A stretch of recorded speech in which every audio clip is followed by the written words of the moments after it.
What's up, you motherfathers? Welcome to the Showdown, Hoedown. I'm your host, the Degenerate75. You see that right there? I'm almost to 5,000 followers between Twitter and YouTube. So why don't you help the man out? Go toss me a follow on Twitter, maybe a like and a subscribe here on YouTube, because when I get to 5,000, I'm going to be giving a whole bunch of money away. This is my schedule. Come check me out if you like the cut of my jib, you motherfather. In case you don't know, I'm a high-limit DFS player who is helping you try not to suck so bad at this stuff, because if you don't know, DFS is hard, and there's a lot of sharks floating around, and there's a lot of touts out there giving picks, but not fucking teaching you how to play. So I'm going to try to do the opposite of that, not give you a single fucking pick, and actually try to teach you how to play. By the way, I cuss a lot. Fair warning. Without further ado, let's get going. First thing we always look at is contest selection.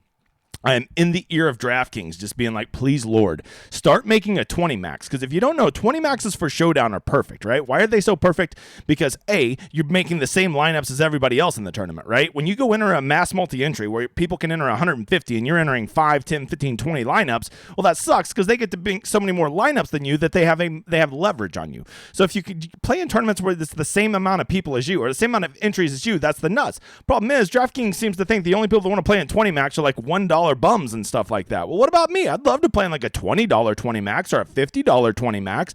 That would be awesome. With a nice flat payout structure, I'm in their ears. I'm talking to them. Let's see if I have any pull. We'll see if that comes in the next few weeks. All right. So with that said, perfect example right here. This $3 20 max, go get in this. This is such a good tournament. 10% of the prize pool to first, 10% of first place to 10th. This is what you want to play in. If you're going to play in a lottery tonight with 158,000 people, this is the one you want to play in. What you don't want to play in is this. The big one tonight, I could win $500,000. You're not going to win $500,000. Just go play the lottery if that's how you want to be, you motherfather. If you were playing to have an edge and to not deposit every fucking week, well, then stay the hell out of this tournament. Just send me the $15. I'll fly to where you're at, kick you in the nuts, and we'll call it even. Don't play in it, Bob. Don't do it. Don't do it. I know you're like, oh, I'll win that. Well, first of all, you won't win it. And in the rare chance you did hit it, it's going to be a 270-person train, and you didn't put 150 lineups in it, so your chances of doing it aren't, because the pros are going to be splitting it up. Go check out, if you have a real strong take tonight, you build a script, because if you don't know, the big guy here is all about scripts. If you have a script that you really like, and like you think that Houston is going to play really tough, and you have a 4-2 Houston build of your lineup, and you think nobody's going to have that, well, then just go check out single entries, man. Go play in the $100 single entry, the $200 single entry, the $33 single entry, the $12 single entry, depending on what level you're comfortable playing. That is where it's at. Okay, if you have one lineup you love and you go throw it in the $15, you're a fucking moron. Stop doing that. Go put it in a single entry where you're playing the exact same amount of lineups as everybody else. Plus, when you play single entry, you'll find that Jalen Hurts may be 80% in the big $15, but he'll legit be 95% in single entry. So if your hot take is tonight is I'm going to fade Jalen Hurts, well, now you're getting even more leverage to fade him if you just play him in a single entry. Okay, that's it. That's all you get for contest selection, because I do this every time, and all of you motherfathers that watch me every week, I appreciate you, first of all. You probably get tired of hearing it. Which, by the way, if you want to make a free lineup with me that we will toss in the Millionaire Maker this Sunday, a $20 ticket on me, I'll pay for it, and we'll split the profits 50-50. Oh, here's the cool part. You and I build it together. If you want to get in that, simply go hop in my free contest. It's down in the description of this video. If you win it, free contest on me. No, there's no strings attached, right? You don't have to enter anything. You don't have to give me your email. No weird shit like that. Just a completely free contest. By the way, second place, if you get second, which sucks, free month on my Discord. So that's cool too. The first two people that got it, they fucking love it. So there you go, big guy. So go hop in that in the description down below. Hey, make sure to like and sub. You can't help but notice I'm almost to 1,800. The big guy's growing fast. All right, let's get to the slate tonight. As you can see, we have a 45-point total, which sounds like, oh, so it'll be a decently scoring game. Yeah, no. It's going to be a 14-point spread, which means that the Philly has a 28.5-point implied team total. Poor Texans only have 14. Sad. Very sad. So let's go look at the optimal results. This is Run the Sims, by the way. If you're interested in the best tool-assisted site, check them out. Use my code DGEN75 to get 20% off. All right. Hey, what a surprise. What a surprise. Jalen Hurts is showing up in the optimals 89% of the time. I don't believe it, Bob. I don't believe it. I'm going to hit refresh and see if they got ownership up yet. Oh, man. I just read it. Look at this. Look at this terrible video. Terrible video. Where did I go? What did I do wrong? What did I do? Oh, no. Oh, no. Oh, there we go. Okay. Deal with it. So we're going to run the Sims. I just want to see if the ownership updated, so I hit refresh, and it took me all the way back out. So Jalen Hurts is coming in at 89% in the optimals. That means if you simulate this game, he shows up in the optimal. There we go. We got ownership now. or 90% of the time now, right? But his ownership is 92. So believe it or not, he is actually a negative leverage play. But I have to ask you this. Give me a game script in which Jalen Hurts doesn't get there. Philly blows out the Eagles, or Philly blows out the Texans. He gets there. Texans play competitive and keep up with the Eagles. Well, that just pushes Jalen Hurts to keep doing it. It's a low-scoring game. Well, Jalen Hurts' legs keep him getting there. Somehow the Texans find an offense and it's a shootout. Well, Jalen Hurts definitely gets there. So here's the problem you run into with Jalen Hurts. It's really hard to come up with any script in which he doesn't get there, right?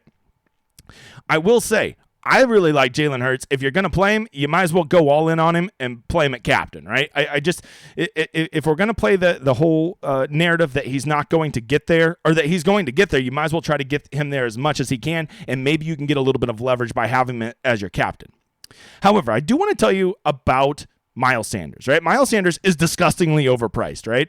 He has been getting most of the workload for Philly, but even when he starts to have a good game, you see he has 18 points at half, and you're like, oh, let's go. They always just end up bringing in Scott and Gainwell and taking away all his carries, right? However, this is the one thing I can tell you about Miles Sanders. Miles Sanders is one of those guys that outside of catching a screen to the house, when he does well, that directly correlates to Jalen Hurts not doing so well, right? Because if Miles Sanders is racking up 120 yards and 2 touchdowns, well, that's 120 yards less that Jalen Hurts is going to get towards their total offense because it went to a running back rushing the ball. And that's 2 less touchdowns he's going to get because Sanders is running those in instead of Jalen Hurts throwing it or running it in, right? So if you are ballsy as fuck and you want to get away from Jalen Hurts tonight, I think the ultimate leverage play is to go play Miles Sanders, right? Because not only are you getting away from all of that Hurts chalk, you're now getting on Sanders. Or if you like the idea of what I've suggested there, but you just can't talk yourself into getting away from Hurts, I get it. Maybe just go play Miles Sanders as the captain and then play Jalen Hurts as one of the flexes. Now, I know that's going to eat up a lot of your salary and you're going to have to punt in a couple places, but that is a way that right off the bat you can build a lineup that's different than everybody else. The other thing you can really do to be different than everybody else while still playing very good plays is just simply go build a 4-2 or 5-1 Texan stack. The last 2 Monday nights, I've told people, go play the underdog and play them in a 4-2 or 5-1 stack. And in both of those, they got there. The winning GPP lineups were underdog stacks. Okay. And if you do that, you can still run it back with Jalen Hurts, right? Jalen Hurts could still get there, and you could run it back with Dallas Goedert. But then you go run 4 Texans. No one is going to play 4 Texans, especially 4 Texans with 1 in the captain. And I mean, nobody will play a 5-1 Texans. And if you're going to do 5-1, you got to make sure that one you run it back with is Jalen Hurts. It's non-negotiable, motherfather. Okay, because he's the one guy that would definitely get there, even if the Texans do really play well. Okay, so there's the most of your game theory, right? As you can see, the most leverage play on this slate appears to be Dameon Pierce. I really like Dameon Pierce tonight at 8,600. He has really established himself as the true alpha there in Houston, and you could say, yeah, but they suck. Yeah, but even sucky teams have good players who score fantasy points. And here's the most appealing thing I can sell you on with Dameon Pierce. Rex Burkhead is slowly being phased out as their third down back. We're starting to see Dameon Pierce get third down action now, and if you're going to start mixing in 3 or 4 targets a game to what he does on the ground and how he gets all the goal line work, he starts to become a nuts play, man. So I think he is a tremendous play tonight, especially if you're not going to buy the Philly blowout narrative, because that's what probably 75% of all lineups tonight are going to be built around a Philly blowout narrative. People are going to take Philly's kicker, Philly's defense, 2 Philly pass catchers, and Jalen Hurts. Hell, some people might even go 6-0, which I don't know if I'm a big fan of that, brother. Also, if you think that the Texans are going to be competitive tonight, you have to think that a $9,000 quarterback in Davis Mills, which is about as cheap as we ever get a quarterback on a showdown slate, is going to get there, right? And the best thing is, if you think Davis Mills is going to get there, well, he has some really appealing options, right? Of course, you've got to think that our boy, where the hell is he at? Where's wait, is he out or something? Did I miss something here?